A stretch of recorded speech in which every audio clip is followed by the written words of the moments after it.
कवी राहत होते लाडनापूर येसुर्ण्याला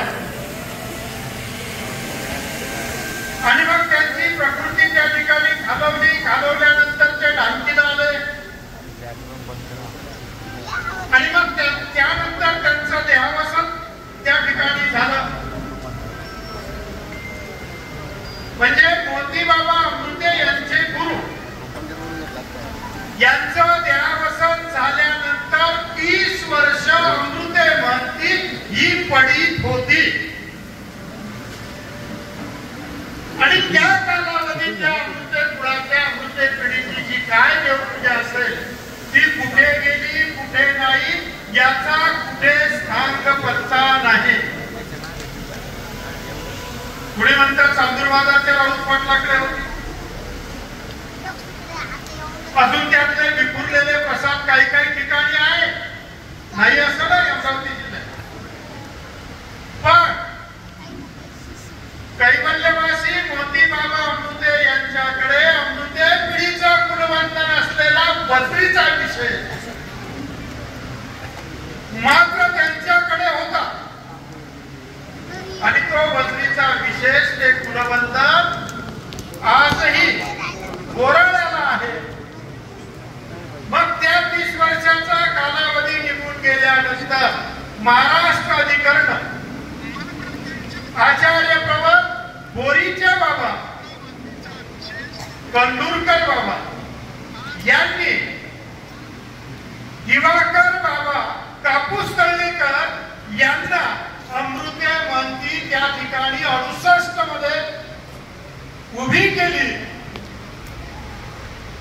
30 वर्षानंतर ती त्या ठिकाणी उभी झाली आणि मग ती उभी झाल्यानंतर वास्तविक मोती बाबा त्यावेळेस होते पण तरी त्या काळात उभी करताना मोती बाबाचा संपर्क होऊ शकला नसेल आणि म्हणून जे वंदन आहे बद्रीचा विशेष हे गोराळ्याला खऱ्या अर्थानं राहिलं. आता आपल्यातून निघून गेलेले ते बाबा त्यानंतर मुकुटला त्यांना महंती झाली. पहिल्या बाबांना बोरीला झाली त्यानंतर आता वारले या बाबांना मुकुटला महंती झाली आणि ज्यावेळेस त्यांना मुकुटला महंती झाली त्यावेळेस भाविकराज बाबा आणि कृष्णराज बाबा या 2 गाद्या उभ्या करण्यात आल्या. मोती बाबा पहिले होते. मोती बाबा नंतर ते विठ्ठलगावकर बाबा एक महंती उभी होती. त्याच्यानंतर ह्या 2 महंत्या उभ्या करण्यात आल्या. त्याच्यानंतर आता जे बाबा वारले त्यांच्याकडून श्री क्षेत्र भाटकडी येथे कैवल्यवासी मोठ्या बाबांचं जे महावाक्य होतं त्या महावाक्यात अमृते कुळातील मुलांना ज्यावेळेस तिथे संन्यास होता त्याच्या पूर्वसंध्येला मोती बाबा आणि विठ्ठलगावकर बाबा या 2 महंत्या त्या ठिकाणी उभ्या करण्यात आल्या होत्या. अशा पद्धतीनं या महंतीचा इतिहास आता मी तर त्या कुळातच होतो. प्रश्नच नाही. सगळ्यापेक्षा जास्त अमृते परिवार मीच सांभाळतो. खरं आहे मी अध्यक्षांना सांगतो आदरणीय बाबांना अर्धा परिवार मी सांभाळतो असं म्हणतो. आणि मग अशा वेळेस आदरणीय कृष्णराज बाबा दोन्हीच्या बाबांनी ज्यावेळेस हा विषय खऱ्या अर्थानं मांडला कारण आमचे बाबा वारल्यानंतर मी नांदेडमध्ये हॉस्पिटलला होतो.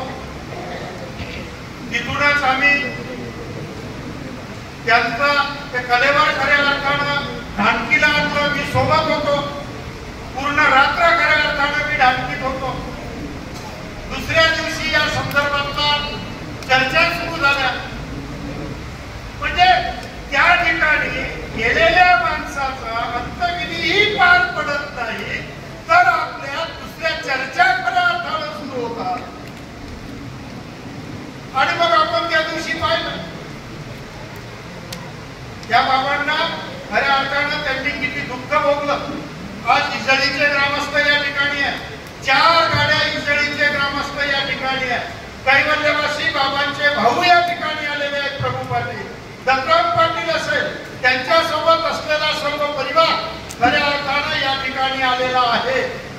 आजही इजळीची मंडळी या ठिकाणी आहे. त्या बाबांना खऱ्या अर्थाने काय दुःख त्यांनी भोगलं असेल त्यापेक्षाही जास्त अंत्यविधीच्या दिवशी जो प्रकार त्या ठिकाणी झाला तो कुठल्याच मानव संप्रदायातल्या साधकाला बरा वाटला नाही. त्या ठिकाणी सर्व आपल्या मंडळी बाबा होते, आम्ही होतो, सगळेच होते. आम्ही बाहेर निघून गेलो आणि त्यानंतर मग आम्ही तिकडे गेलोच नाही. पण कृष्णराज बाबा असतील, विठारगावकर बाबा असतील, मोती बाबा असतील, त्यानंतर आमचे भाविकराज बाबा असतील, या सर्वांनी हा प्रस्ताव खऱ्या अर्थानं माझ्याकडे आणला. सगळ्यात पहिले कृष्णराज बाबांनी खऱ्या अर्थानं हा प्रस्ताव मांडला. त्यानंतर या सगळ्या मंडळींनी मांडला. आणि मग स्वाभाविक अण्णांची प्रकृती आम्हाला चांगली माहिती आहे. मानखेडला 1 नाही 2 नाही 11 महिने राहिले ते. 11 महिने मानखेडला होते कोरोनाच्या काळात. आणि मग मी यांना म्हटलं अरे शक्य नाही, माणूस वेगळ्या प्रकृतीचा. पण ते म्हणे आता आपण अमृत्या असल्यावर प्रकृती खाली येऊन जाईल, चिंता नाही. स्वाभाविक म्हटलं होईलही असं. म्हटलं तुम्ही त्यांच्याकडे जा. तर ते म्हटले आपल्या अजून ज्येष्ठ आहे भोजराज दादा, त्यांच्याशी आपण संवाद साधला पाहिजे. मी म्हटलं की मुदखेडच्या कार्यक्रमाला चालतो आणि मी नक्कीच अंशात जाईल. भोजराज दादांचाही मला फोन आला, तुम्ही आता येणार कुठं, मुक्काम कुठं आहे?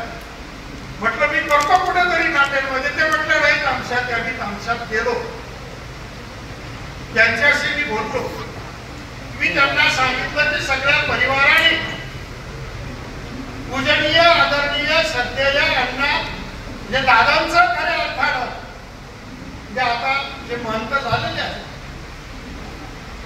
म्हणजे त्यांचं नाव खऱ्या अर्थानं माझ्या समोर मांडलेलं आहे.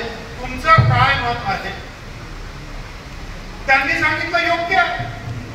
माणूस कुठंच कोणीच नाकारू शकत नाही, एवढी ताकद आहे.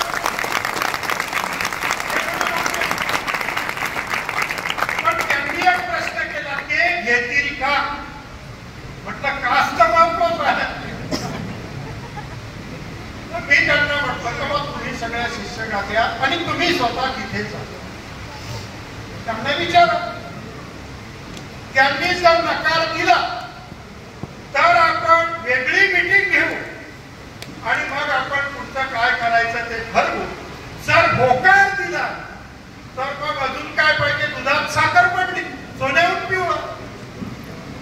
पण मलाही थोडं होतं का देत नाही, वाटत होतं. म्हटलं अण्णा आता त्या प्रवृत्तीचे आहेत आणि म्हटलं नाही. पण मग ही सगळी मंडळी मग ते म्हणे ठीक आहे मी सोबत जाईल. मी म्हटलं तुम्ही सोबत जा. पण त्याच्यानंतर मोतीबाबांनी त्यांना फोन केले, संपर्क झाला नाही. लाडबाबाच्या माध्यमातून त्यांच्याशी संपर्क साधला. लाडबाबांना त्यांनी कसं आपल्याला धारगावला जाता येईल हे विचारलं. आणि मग त्याच्यानंतर काय झालं मला सांगता येत नाही, ते आपल्याला माहिती. आणि मग ही सगळी मंडळी या ठिकाणी आली आणि मग अण्णाच्या स्वभावाप्रमाणे त्यांनी तर पहिले उडवूनच ते काय आलं तुम्ही. पण तरी या सगळ्यांनी खऱ्या अर्थानं त्यांना प्रार्थना केली किंवा तुम्ही आमची इच्छा आहे. या माणसाने त्यांना म्हणजे होकार दिलाच नाही. पूर्ण रात्र निघून गेली ही माणसं इथं. पण सकाळी पहाटे 4 वाजता त्यांनी या मंडळींना होकार दिला. याचा अर्थ ईश्वराच्या कणानं खऱ्या अर्थानं हे सगळं या ठिकाणी त्यांना प्राप्त झालेलं आहे हे समजायला आपल्याला काही हरकत नाही. आणि मग त्याच्यानंतर मग मला त्या शिक्षकांच्या म्हटल्या, मी म्हटलं सगळ्या अण्णांना फोन करा, सांगा आमचं आश्वासन ठरलेलं. बाबा तुम्हाला फोन आला कुंभेकर बाबा, तुम्हाला आला बाबा मडके बाबा, तुम्हाला आला का, तुम्हाला आला का फोन?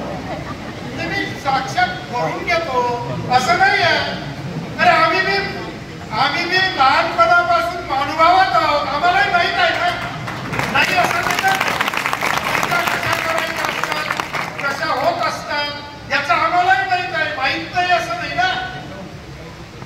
आणि मग या सगळ्या मंत्र्यांना पहिले फोन करायला लावले. वर्धनस्थ बाबांना सुद्धा मी फोन केला आणि त्यांनी सांगितलं दांडो घातले पाहिजे. मी म्हटलं बिलकुल, मी तसाच या मंत्र्यांना पळवलं.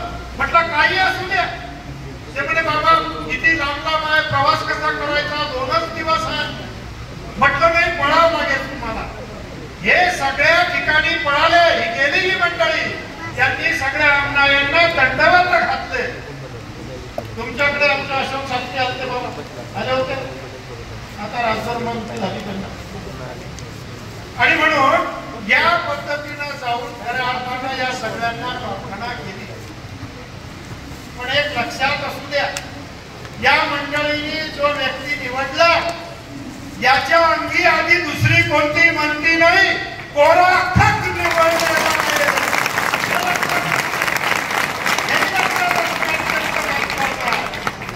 आणि म्हणून असा व्यक्ती खऱ्या अर्थाने या ठिकाणी पंथाचं भाग्य असलं पाहिजे. या अमृत कुळातील महंतांनी फार मोठी क्रांती या संप्रदायात केली. एक विद्वान असलेला व्यक्तिमत्व सुभाषराव यांचं आज तर आपण म्हणतो आपलाच बसला पाहिजे. हे सगळं असताना या कुळाने त्यातली कुठलीही आशा खऱ्या अर्थानं केली नाही, या महंतांनी केली नाही, कृष्णराज बाबांनी खऱ्या अर्थानं केली नाही. वंदन असताना मोदी बाबांनी सुद्धा आशा केली नाही. आज या ठिकाणी वंदनीचा विशेष आला मी आदरणीय श्रद्धेय पंडित बाबा म्हणजे माझ्या गुराईचे गुरु, कारण माझे या गुराईचे शिष्य आहेत बरं का. हे खऱ्या अर्थानं मोती बाबांच्या शिष्य माझ्या गुराई आणि पंडित बाबा बोराळे. असं आमचं जवळचं नातं आहे. मी त्यांना मामा म्हणत असतो, पण त्यांना मी म्हणतही असतो कधी कामाला येईल तुम्ही माझ्या. पण खऱ्या अर्थानं त्या आज फोन केल्यानंतर त्यांनी सांगितलं चिंता करू वज्रीचा विषयच खऱ्या अर्थानं ते कुलवंदन अमृत कुळाचं या ठिकाणी खऱ्या अर्थानं पाठवलं. ते आमच्या तुमच्यासाठी नाही, अण्णा हे तुमच्या खऱ्या अर्थानं भाग्य.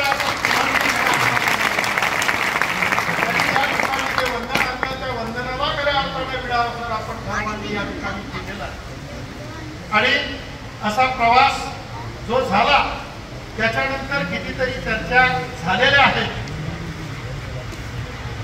बऱ्याच चर्चा झाल्या, इथे कोण येईल की नाही, बऱ्याच छात्या दरदर काय होईल. तसा एखादा पेशंट आयसीयूत असतो ना, तशी स्थिती प्रत्येकाची. चिंता करू नका. अखिल भारतीय मानवभाव परिषदेचे अध्यक्ष बाबा आलेच नाही, राहणार नाही, कारण योग्य खऱ्या अर्थानं निवड ते करत असतात नेहमी. त्या ठिकाणी खऱ्या अर्थानं आदरणीय कविश्वर कुळाचार्य बाबा, त्याचप्रमाणे परमपूज्य आदरणीय श्रद्धेय आमची खरी श्रद्धा, मी जरी कविश्वर कुळाचार्य तर आदरणीय पूजनीय श्रद्धेय आमच्या भोकरच्या बाबांवर खऱ्या अर्थानं, मेकरकर बाबांवर, म्हणजे आधीचे बाबा खऱ्या अर्थानं अमरावतीला होते. त्यानंतर आमचे आदरणीय माणचे बाबा यांनी तर तिथं पाणी ओढलं, लाकडं फोडले अमरावतीच्या आश्रमात. ही सगळी खऱ्या अर्थानं होती. दामोदकर बाबा यांचं माझं अत्यंत स्नेह. ते म्हणे मैं जयपूर में हो. म्हटलं तू विमानाने मला बाकी माहित नाही. म्हणे मैं पुण्याच्या मंदिरात. म्हटलं आमच्या कविश्वर कुळाचार्य बाबा फलटणचे येतात त्यांच्या गाडीत. काही घाबरायचं दडदड करायचं काम नाही, मी आहो ना.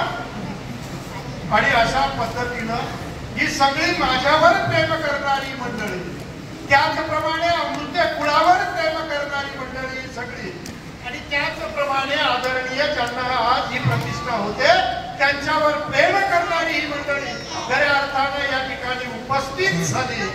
आणि तुमच्या डोळ्यात देखत हा समारंभ खऱ्या अर्थानं नयनरम्य समारंभ या ठिकाणी संपन्न होतो आहे. अनेक आदरणीय मंडळी आलेली आहे.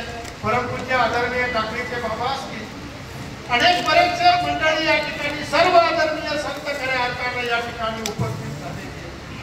आणि म्हणून या ठिकाणी कवीश्वर कुळाचार्य कारंजेकर बाबा या गादीच्या ज्या शिष्य गाद्या आहेत, आदरणीय नारोळ्यात बाबा असतील, इजळीचे पायदन बाबा असतील, केसरात बाबा असतील, बरीचसे आलेली आहे तर मला सांगता येणार नाही.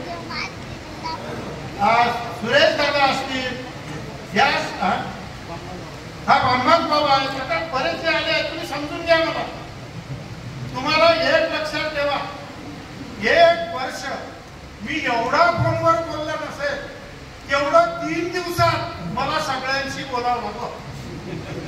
हे परिस्थिती आहे माझी लक्षात. त्याच्यामुळे जे काही आमच्या कवी म्हणजे कारंजेकर कुळाच्या शिष्यगाद्या, नातूगाद्या आणि परिवार या ठिकाणी आला असेल, त्याचप्रमाणे आमच्या आश्रमातल्या पूज्य तपस्विनी आदरणीय विजयमावशी आहेत, अलकाताई असतील, त्याचप्रमाणे तर त्या गाडीतही कोण कोण आला मला खऱ्या अर्थानं माहिती. मी सकाळी त्या निघाल्या, त्यांची त्या परिवार म्हणजे आश्रमातल्या लोकांची माझी त्यांची भेटली, त्याच्या मागून मी खऱ्या अर्थानं निघालो.